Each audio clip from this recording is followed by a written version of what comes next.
27 دسمبر 2007 وہ تاریخ ہے جب پیپلز پارٹی کی رہنما بینظیر بھٹو شدت پسندوں کا نشانہ بنی۔ یہ خطرہ اب بھی پیپلز پارٹی کے لیے ٹلا نہیں ہے۔ پیپلز پارٹی کا گڑی خدا بخش میں ذوالفقار بھٹو کی برسی کی تقریب کو منسوخ کرنا ایک مرتبہ پھر اس بات کو واضح کرتا ہے کہ انتہا پسند قوتیں کس طرح ملک کی سیاست پر اثر ڈال سکتی ہیں۔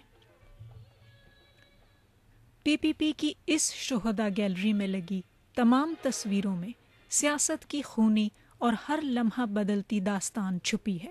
ذوالفقار علی بھٹو کے بعد سب سے بڑی تصویر اس گیلری میں ہمارے پاس اگر آئی تو وہ میری قائد محترمہ بینظیر بھٹو کی تھی۔ 18 اکتوبر کے بعد 27 دسمبر کا واقعہ ہو گیا، پھر ٹارگٹ کلنگ کراچی کی بڑھتی رہی۔ یہ تصویر جو تقریباً پہلے 300 سے 400 شہیدوں کی تھی، جو آج 700 سے 750 تصویر پر مبنی یہ گیلری موجود ہے۔ 30 دسمبر 2007 کو پیپلز پارٹی کی سربراہ بینظیر بھٹو نے اس شہدا گیلری کا دورہ کرنا تھا، لیکن صرف 3 روز پہلے یعنی 27 دسمبر کو راولپنڈی میں ایک بم دھماکے میں ہلاک ہو گئیں اور خود بھی اس گیلری میں لگی ایک تصویر میں بدل گئیں۔ شہلا رضا پیپلز پارٹی کی وہ رہنما ہیں جنہیں ان کی قائد بینظیر بھٹو کی طرح انتہا پسندوں سے براہ راست خطرہ ہے، لیکن کچھ عرصے سے یہ زیادہ انڈیکیٹ کیا جا رہا تھا، تو پھر میرے پرماننٹ جو ہے وہ سپاہی کیے گئے، مجھے پھر ایک موبائل اضافے دی گئی اور یہی ڈیسائیڈ کیا گیا تھا کہ گورنمنٹ جانے کے بعد بھی جو ہے مجھے سیکیورٹی دی جائے گی۔ شدت پسندوں کے ہاتھوں پیپلز پارٹی کی رہنما بینظیر بھٹو کی ہلاکت نے پاکستان کے سیاسی منظر نامے کو مکمل طور پر تبدیل کر دیا، ساتھ ہی جماعت میں لیڈرشپ کا خلا بھی پیدا کیا، جسے پر کرنے کے لیے ایک نئے بھٹو یعنی بلاول بھٹو کو بینظیر کے سیاسی وارث کے طور پر متعارف کیا گیا۔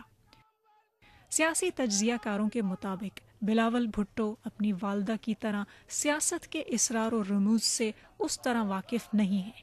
بلاول کے لیے شدت پسندی کے خلاف لڑائی بھی یقیناً ایک بہت بڑا چیلنج ہوگا۔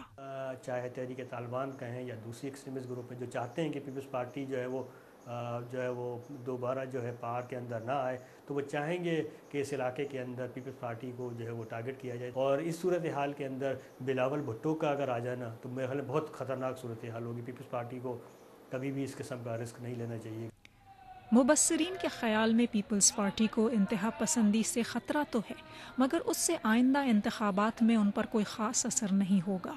پیپلز پارٹی کا آپ ووٹ پیٹرن دیکھیں، پیپلز پارٹی ایک وقت میں پورے پنجاب سے اور سندھ سے جو ووٹ لے رہی تھی، اگر اب صورتحال دیکھیں تو پیپلز پارٹی ووٹ لے گی ایک سندھ سے اور پھر ساؤتھ پنجاب سے، کیونکہ سینٹرل پنجاب میں شاید پیپلز پارٹی کا شاید وہ اس طریقے سے اسٹرانگ ووٹ نہ ہو۔ انٹیریئر سندھ میں پچھلے کچھ عرصے میں سیکٹیرین اور ایکسٹریمزم جو ہے وہ پروڈیوس کرنے کی ایک کوشش ہوئی ہے، تو وہ لگتا ہے کہ اس الیکشن کے اندر جو ہے وہ کوشش کی جائے گی کہ اس کو فردر جو ایکسپلور کیا جائے۔ جب وہ ایکسپلور کیا جائے گا تو الٹیمیٹلی اس علاقے کے اندر جو سب سے بڑی پارٹی ہے وہی میجر ٹارگٹ ہوگی نا۔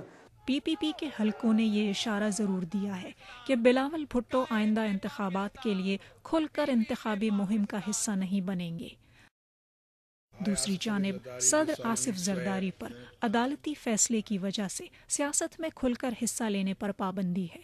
ایسے میں پی پی پی کی انتخابی مہم کتنی مؤثر ہوگی، اس کی فکر جماعت کے کارکنوں کو لاحق ہے۔ سبین آغا، BBC نیوز، کراچی۔